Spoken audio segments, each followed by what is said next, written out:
Hey everyone, this is the adventures of home remodeling, and I just got back from Lowe's, and as soon as I got out to my truck to start loading up a whole bunch of lumber, there was a torrential downpour, and I rushed home and got my wood home as quickly as I could and as dry as I could. It wasn't much I could do about it, and came home and unloaded it as quickly as I could.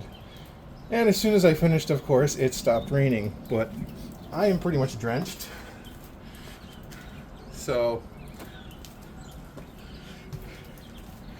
the adventures of home remodeling.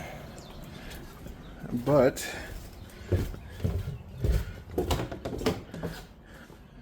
now we have a whole bunch of lumber to build some walls.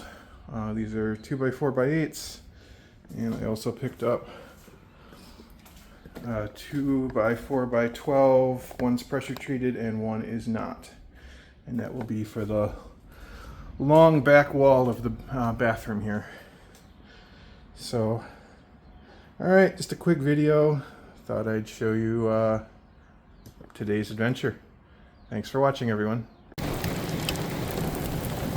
Actually, the rain came back, so this is not nearly as heavy as it was a little bit ago, but it is pretty close.